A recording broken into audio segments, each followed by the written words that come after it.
오늘 전해드릴 사건은 한 통의 제보 메일입니다.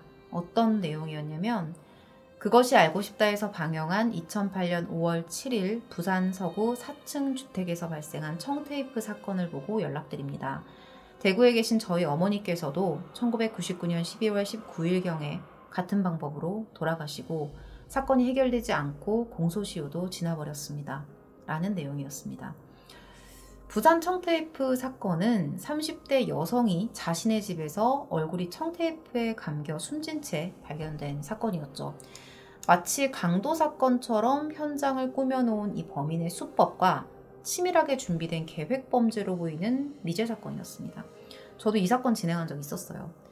이 사건을 2012년에 그것이 알고 싶다에서 다뤘었는데 뒤늦게 방송을 봤던 이 제보자가 자신의 어머니의 죽음의 진실을 밝히고 싶다면서 연락을 해왔던 겁니다. 오늘 준비한 사건은요, 앞서 말씀드린 부산 사건보다도 9년 앞서서 발생한 사건입니다. 대구에서 발생했고요. 이 사건 또한 피해자가 얼굴에 청테이프로 감긴 채 발견된 미제 사건이었어요. 준비된 내용을 지금부터 전해드리도록 하겠습니다. 1999년 12월 11일 경기도에서 교사로 근무를 하고 있던 한 남성이 그날따라 대구 집에 살고 있었던 아내 홍 씨와 연락이 되지 않고 있었어요. 직장 때문에 떨어져 살고 있었던 남편은 혹시 나한테 말 안 하고 여행을 갔나? 라는 생각이 들어서 이튿날 다시 전화를 겁니다. 근데 여전히 통화는 연결되지 않아요. 남편이 불안해지기 시작했죠. 그래서 이 아내가 살던 그 동네 인근에 처제 부부가 살고 있었거든요. 처제 부부에게 연락을 해서 조금 가봐줄 수 있냐 나 대신에 이렇게 도움을 요청을 해요. 그래서 처제 부부가 저녁 9시경에 이 아내의 집으로 찾아갑니다. 아내 홍 씨의 집으로 찾아갑니다. 그런데 이 잠긴 대문 앞에서 벨을 누르고 아무리 불러도 안에서 대답이 없는 거예요. 뭔가 좀 이상하다는 걸 느끼기 시작합니다. 이때부터. 그래서 이 처제의 남편이 밤을 뛰어넘어 들어가서 안을 이렇게 살펴봐요. 근데 바깥쪽 대문은 닫혀 있었어요. 잠겨 있었는데 안쪽에 있는 건물의 현관은 열려 있었습니다. 지금 여기 사진에서 보시는 하얀 박스가 현관문이에요. 여기에는 문이 열려 있었던 거예요. 현관문을 열게 되면 이렇게 아래쪽이 현관문이고요. 이걸 열게 되면 신발장이 있고 계단이 보이시죠? 자, 이 계단을 지나가면 거실이 나와요. 근데 당시에 이 계단 한켠에 노란색 박스 테이프랑 커터칼이 놓여 있었다고 해요. 홍 씨는 주로 이 계단을 지나서 나오는 1.5층에 위치한 거실에서 생활을 했었고요. 집 구조가 조금 특이합니다. 자, 이 계단을 올라가시게 되면 보시는 것처럼 이렇게 거실로 들어가는 출입문이 보여요. 이 옥색 문 보이시죠? 이 문을 열면 거실로 들어갈 수가 있는 거예요. 당시에 제부가 이 문을 통해서 안으로 들어가려고 했어요. 근데 문이 잠겨 있는 거예요. 막 두드리면서 불렀어요. 대답이 없습니다. 그래서 다시 반층 계단을 더 올라가요. 그러면 2층에 뭐가 있냐면 주방이 있습니다. 자, 주방으로 갔던 이유는 뭐냐면 거실로 아까 전에 지금 이 문으로 들어갈 수가 없다 보니까 또 다른 출입문으로 들어가는 방법이 있었거든요. 그래서 주방으로 간 거예요. 당시에 이 집의 구조를 좀 보여드리자면 자, 이런 형태예요. 자, 그래서 이 제부가 처음에 거실 출입문으로 못 들어가니까 반층 올라가서 주방으로 가서 베란다로 나와서 이 빨간색 부분 보이시죠? 이 빨간색 부분을 통해서 거실의 또 다른 문으로 진입을 하려고 했던 거예요. 그래서 주방에 갔더니 주방에는 어떤 모습이 보이고 있었냐면 자, 이렇게 김장을 하다가 만 것 같은 이렇게 배추가 물기가 없는 배추가 이렇게 늘어져 있었습니다. 뭔가 일을 하다가 어디에 간 것처럼 보이죠. 어쨌든 이 주방을 지나서 지금 이 밑에 사진에 보면 빨간색 부분이 이렇게 보이시죠? 주방 밖으로 나가는 빨간색으로 영역 표시되어 있는 부분. 이 빨간 통로를 지나서 거실에 또 다른 출입문을 열어요. 자, 사진상으로 보셨을 때는 자, 이 검정색 박스 안에 있는 이 부분이 제부가 진입을 했던 문입니다. 진입을 했던 문이에요. 그리고 지금 여러분 바로 앞에 보이는 이 열려있는 문이 처음에 진입을 못했던 부분이에요. 자, 다시 이 구조로 돌아와서 보시면 초반에 제부가 이 파란색 문으로 진입을 하려다가 안 되니까 주방을 통해서 이 빨간색 영역의 통로를 지나서 노란색 문으로 들어온 거예요. 이 노란색 문이 방금 보였던 검정 박스, 이 문입니다. 이렇게 보시면 될 것 같아요. 자, 그렇게 거실을 확인을 했는데요. 당시 시각이 9시였어요. 좀 늦은 시간이니까 어둡잖아요. 더군다나 겨울이니까 또 얼마나 깜깜했겠어요. 근데 그 어둠 속에서 뭔가를 발견해요. 자세히 봤더니 사람의 형체 같아요. 이렇게 머리 끝까지 이불을 덮고 거실에 누워있는 것 같은 그런 모습이었어요. 너무 깜짝 놀랐겠죠. 제부는 1층에 있던 아내에게 소리를 지릅니다. 그리고 거실불을 켜보니 물건은 어지럽게 흩어져 있었습니다. 그리고 홍 씨는 어둠 속에서 본 형체대로 이불에 덮여 있었어요. 이불을 조심스럽게 들춰봐요. 충격적인 모습이 드러납니다.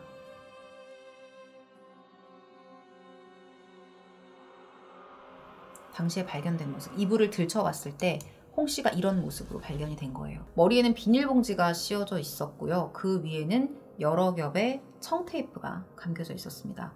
손과 발은 전깃줄과 넥타이로 결박이 되어 있었고요. 주변에는 수석이 놓여 있었어요. 돌이요. 수석이 놓여 있었는데 거기에 피가 묻어 있었습니다. 신고를 받고 출동한 경찰은 곧바로 40명의 대규모 수사팀을 꾸려서 수사에 착수를 합니다. 자, 현장에 놓여있던 수석에 묻은 혈흔은요, 피해자의 것으로 확인이 됐고요. 자, 여기 보시면 수석에 피가 묻어 있습니다. 자, 이건 피해자의 것으로 확인이 됐고요. 범인은 수석으로 피해자의 머리를 공격한 것으로 보였어요. 현장을 본 경찰은 처음에 강도의 범행을 의심했습니다. 강도가 그랬을 것이다 라고 의심을 했던 거죠. 왜냐면 이 집안 곳곳에 막 뒤져놓은 흔적들이 있었던 거예요. 그런데 온 집안을 헤집어 놓았음에도 귀금속이 없어졌다거나 재산상의 피해는 전혀 없었습니다. 그렇다면 금품을 노리고 침입한 강도가 아무 소득이 없자 혹시 홧김에 홍 씨를 공격했다고 봐야 되는 걸까요? 수사가 진행이 될수록 경찰은 또 다른 가능성에 주목을 하게 돼요. 바로 면식범에 의한 범행 가능성이었어요. 그 이유는 뭐냐면 첫 번째로 금품을 노린 강도가 우발적으로 범행을 저질렀다면 한시라도 빠르게 현장을 벗어나려고 했을 텐데 집안 곳곳에 문을 걸어 잠그고 현장을 벗어났다는 겁니다. 그리고 두 번째로는 각기 다른 도구로 피해자의 얼굴, 손, 발을 묶었다는 거. 특히나 얼굴에는 입안에 장갑을 넣고 테이프를 바른 다음에 비닐봉지를 씌우고 거기에 또다시 청테이프를 감았습니다. 당시에 이 수사를 담당했던 형사는요, 마치 염을 하는 것처럼 반듯한 자세로 묶여 있었다라고 기억을 했어요. 아까 사진도 보셨죠. 범행 이후에 시신을 묶었다고 판단했던 경찰은요, 범인이 꽤 오랜 시간 동안 이 현장에 머무르면서 뒷수습을 했다고 봤죠. 이런 걸 보면 범인이 이 피해자가 이 집에서 혼자 지내고 있고 내가 지금 여유 있게 이런 짓을 해도 이 집에 올 사람이 아무도 없어. 이걸 알고 있는 사람일 가능성이 높아요. 홍 씨의 사정을 잘 알고 있는 면식범일 수 있다는 거죠. 충분히. 침입이 아니라 방문을 했다가 어떤 이유로 범행을 저지르고 오랜 시간 동안 머무르면서 집 안에 있는 물건만 가지고 뒷수습을 했다는 것이 당시 경찰의 추측이었습니다. 자, 범행에 사용되었었던 수석, 이거는 남편이 모으던 거라고 해요. 그리고 입안에 있었던 장갑은 홍 씨의 것이고요. 그리고 청테이프는 피해자 아들 방에서 가져다 쓴 거거든요. 근데 이거를 쓰고 다시 제자리에 갖다 놔요. 여유가 있죠. 그리고 이렇게 여유 있게 현장에 오래 머물렀다는 건 범인의 흔적이 어딘가에 남아있을 확률도 높다는 거예요. 당시가 1999년이었기 때문에 DNA 검사는 활성화되지 않은 시기였지만 지문과 혈흔 감식 기술은 많이 발전한 상태였거든요. 근데 문제는 현장에서 아무것도 발견이 되지 않는 거예요. 피해자를 중심으로 해서 주변 인물들에 대한 수사도 진행이 됐는데 원한 관계도 없어서 너무 착하게 살던 분이었어, 이분이. 그래서 아니 이 사람이 도대체 왜 죽은 거야? 형사들도 굉장히 답답했다고 합니다.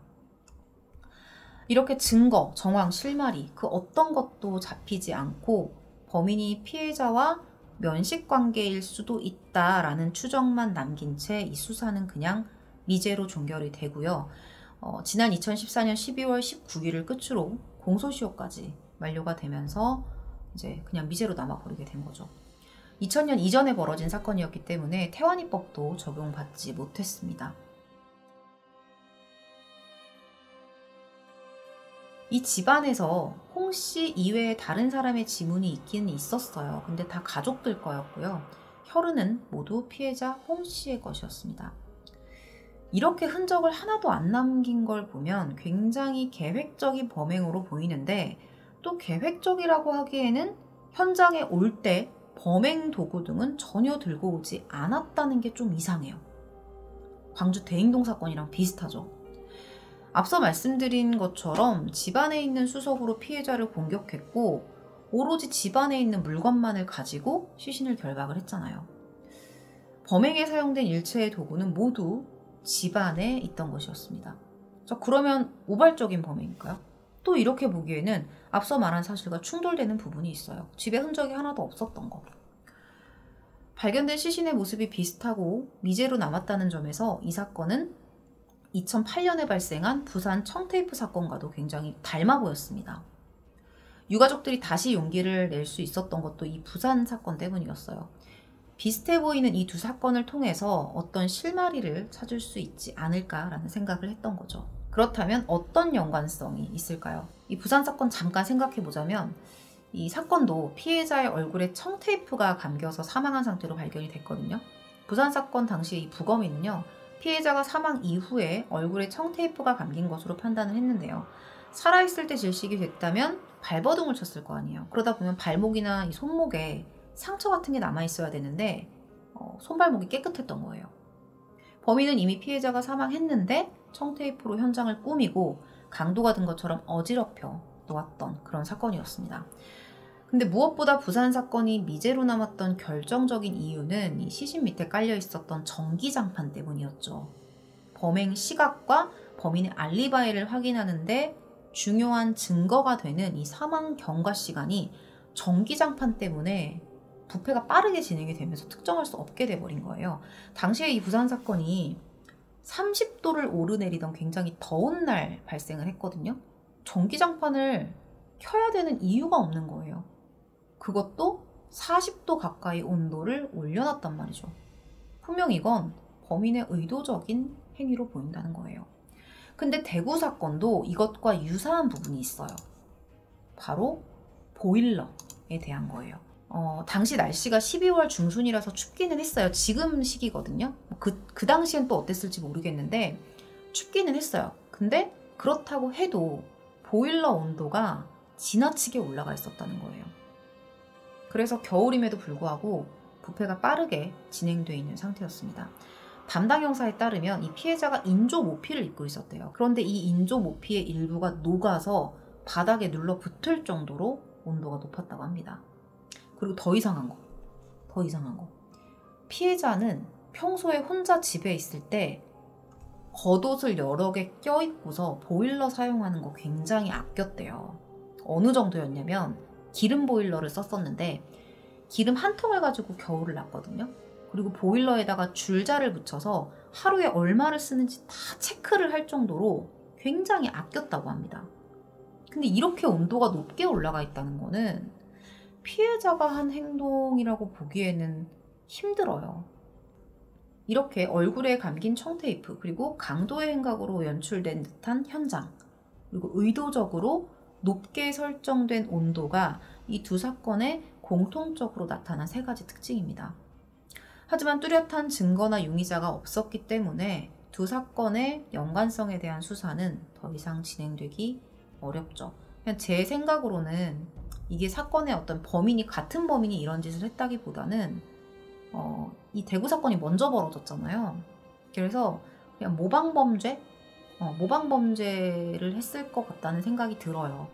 강도 사건인 것처럼 꾸미고 그 다음에 온도를 올려서 사망 추정 시간을 좀 알기 힘들게 만들고, 그런 방법을 범인이 습득을 하고 사용을 했던 게 아닐까, 그런 생각이 조금 더 저는 많이 듭니다. 그런데 이 대구 사건 현장에서 비록 범인에 대한 직접 증거는 발견되지 않았지만 이 집에 누군가가 다녀갔다고 유추할 수 있는 정황 증거는 있었어요. 현장을 처음 발견한 게 여동생 부부였잖아요. 근데 이 여동생 부부가 부엌을 살펴봤는데 거기에 이 배추 말고도 다른 게 있었어요. 설거지통 안에 커피잔이 있었는데 이게 안타까운 건 물에 담겨져 있어가지고 지문을 검출할 수가 없었어요. 근데 커피 뭐 이거 크림 용기 뚜껑 이런 게 다 열려 있었거든요. 근데 이런 걸 감안해 보면 범인이 피해자와 커피를 나눠 마셨다는 사실까지도 유추를 해볼 수 있겠죠. 만약에 커피를 마신 사람이 범인이라고 가정을 한다면. 꼭 커피를 마신 사람이 범인이라고 볼 수는 없어요. 그 이후에 왔을 수도 있으니까요. 그날 피해자 홍 씨는 홀로 김장 준비를 하고 있었습니다. 사건 현장에 이렇게 보시는 것처럼 미처 정리하지 못한 배추들이 곳곳에 있는데 이때 범인이 갑작스럽게 집을 방문한 것처럼 보였어요. 정리가 되지 않았잖아요.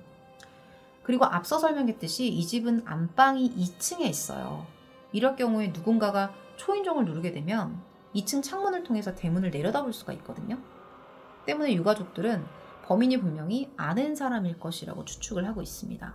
그날 홍 씨와 커피를 나눠 마셨던 사람이 범인일까요?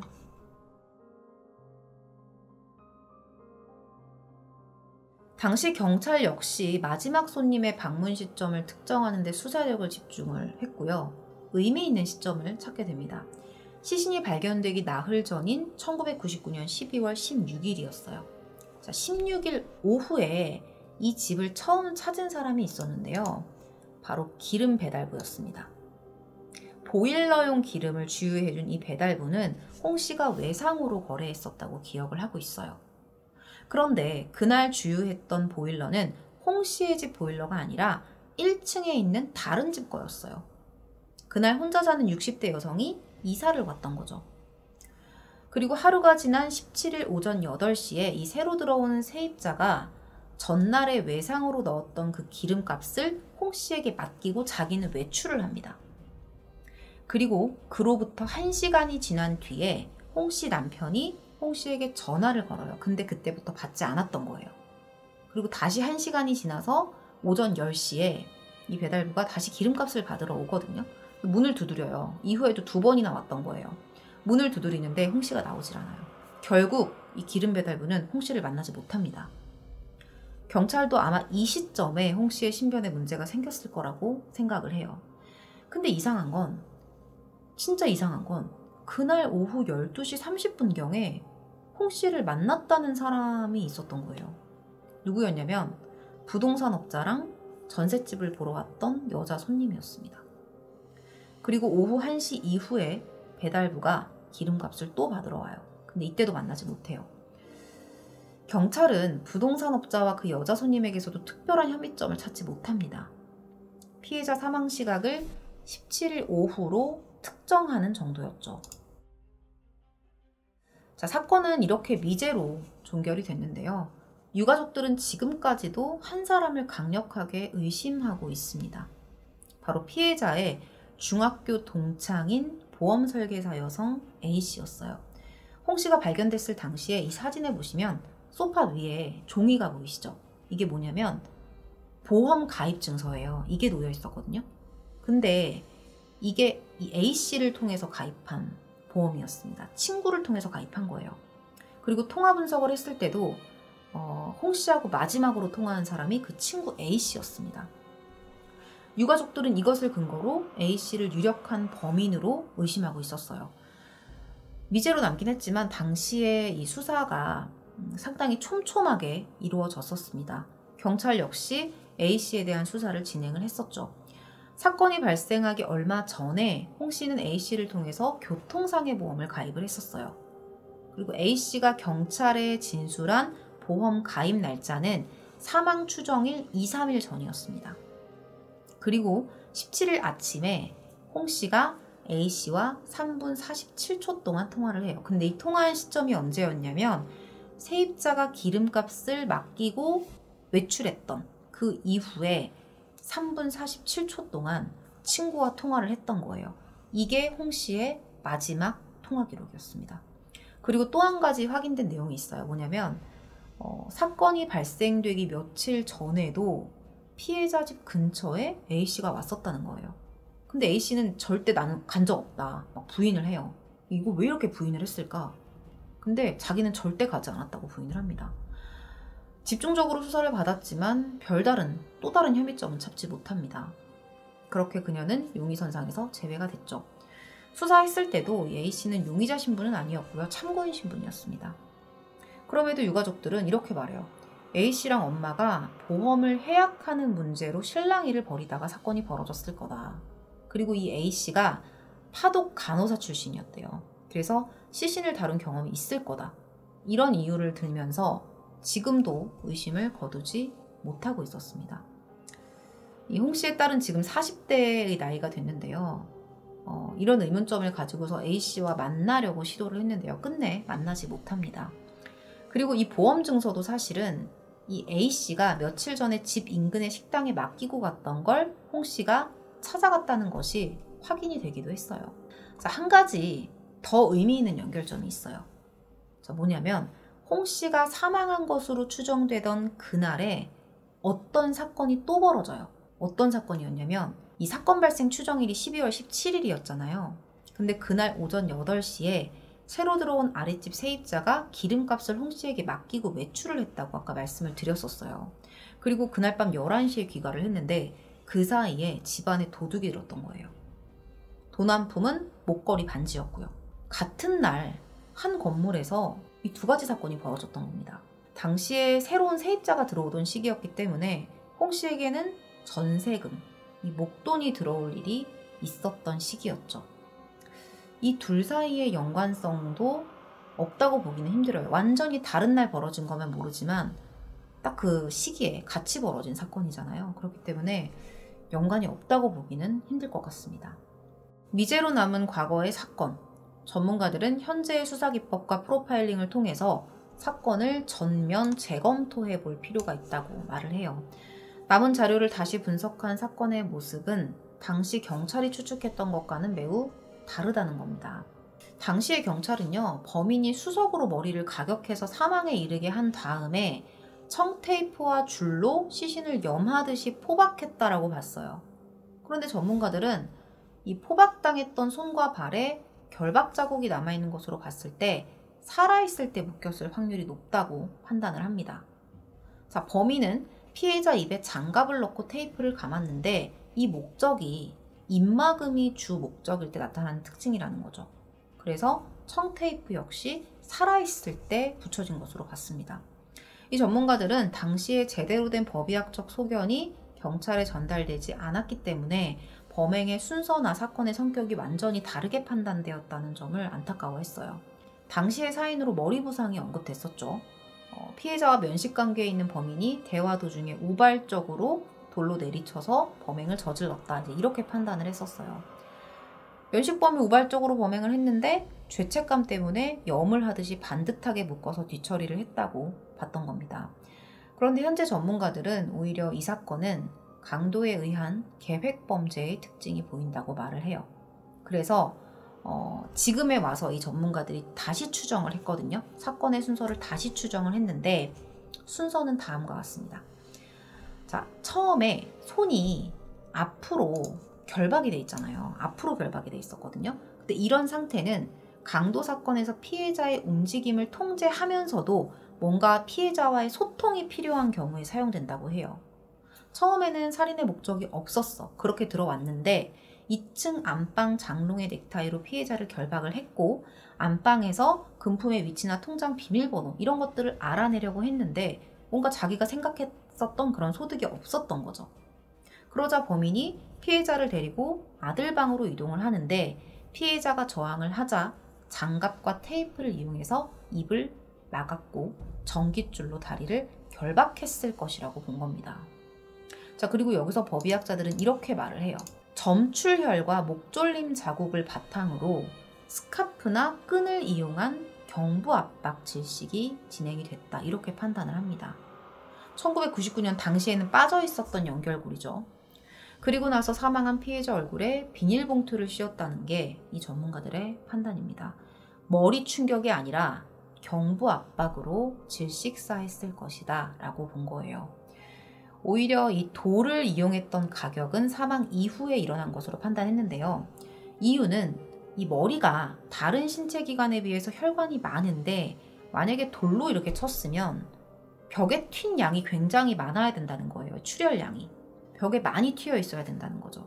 근데 현장에 보면 벽에 조금, 이게 살아있을 때 사람이 죽을 만큼의 충격을 가했을 때 튀는 그런 혈흔이라고 보기엔 조금 어렵다는 거예요. 굉장히 소량만 발견이 됐다는 겁니다. 이렇게 사건을 재조립한 결과 범인은 이 집안 사정에 능통한 면식범에 의한 계획적인 강도살인 사건이었습니다. 이 집 구조 자체도 아까 보시면 알겠지만 처음 온 사람이 알기가 쉽지가 않아요. 그쵸? 되게 복잡하잖아요. 전문가들은 사건 현장의 잔인함 그리고 피해자에 대한 동정심이 공존하는 이 현장을 보면서 공범의 가능성을 제기하기도 했어요. 돌로 내리쳐서 확인 사살을 하면서도 사망한 피해자의 얼굴을 마주할 용기가 없어서 마지막에는 봉투를 씌우는 이런 양면성이 보인다는 거죠. 그래서 범인이 여성일 가능성도 생각을 해봐야 한다고 말을 합니다. 자, 범인은 좁게는 피해자의 1층 집에 세입자가 들어온 것을 알 정도로 가깝게 지냈거나 넓게는 이 특이한 건물의 구조와 가족들의 부재를 인식할 정도의 사람들 중에 분명히 있었을 겁니다. 비록 공소시효는 끝나버렸지만 이런 주도면밀한 강력범죄를 저지른 인물이라면 분명히 또 다른 범죄를 저질렀을 가능성이 높죠. 비록 처벌은 불가능하지만 유족들은 범인을 잡아 20년이 훌쩍 넘는 세월 동안 궁금했던 한 가지 질문을 하고 싶을 것입니다. 평범하고 성실했던 하나뿐인 내 엄마가 그날 대체 왜 그렇게 죽어야만 했는지 꼭 묻고 싶을 겁니다. 오늘 준비한 미제 사건 콘텐츠는 여기서 마무리하도록 하겠습니다. 시청 후에 여러분들의 다양한 의견을 댓글을 통해 남겨주시면 감사하겠습니다. 시청해주셔서 감사합니다.